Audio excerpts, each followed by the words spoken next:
നിലമ്പൂർ നഗരസഭയിൽ വാർഷിക പദ്ധതി രൂപീകരണത്തിന്റെ ഭാഗമായി വികസന സെമിനാർ സംഘടിപ്പിച്ചു. ആര്യടൻ ഷൗക്കത്ത് എംഎൽഎ ഉദ്ഘാടനം ചെയ്തു.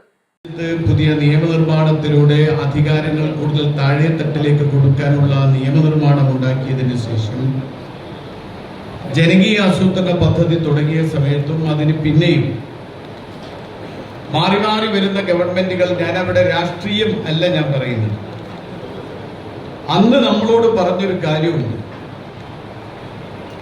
ഇപ്പോ ബഡ്ജറ്റിന്റെ പ്രത്യേക വിൻഡോ പ്രകാരം 30% മുതൽ 40% വരെ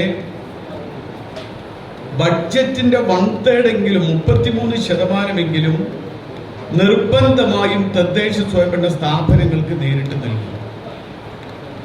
ഇപ്പൊ കൈമാറിയ വകുപ്പുകൾക്ക് പുറമെ ഇനിയും കൂടുതൽ വകുപ്പുകൾ താഴോട്ട് തരും. പക്ഷേ നിർഭാഗ്യവശാൽ പിന്നീട് തദ്ദേശ സ്വയംഭരണ സ്ഥാപനങ്ങൾക്ക് കിട്ടിയ അധികാരം പോലും തിരിച്ചു പിടിക്കുന്ന അവസ്ഥാവിശേഷമാണ് അത് കണ്ടത്. നഗരസഭാ ചെയർപേഴ്സൺ പത്മിനി ഗോപിനാഥ് അധ്യക്ഷത വഹിച്ചു.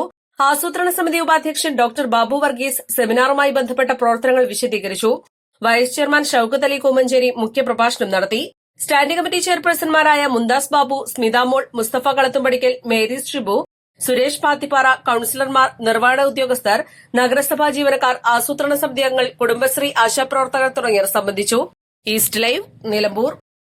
വെഡിംഗ് ആഭരണങ്ങൾ, ലൈറ്റ് വെയ്റ്റ് ഡെയിലി വെയർ ആഭരണങ്ങൾ, ഡയമണ്ട് ആഭരണങ്ങൾ എന്നിവ ഏറ്റവും കുറഞ്ഞ പണിക്കൂലിയിൽ നിങ്ങൾക്ക് സ്വന്തമാക്കാം. Haya gold and diamonds, Wandoor and Elankur.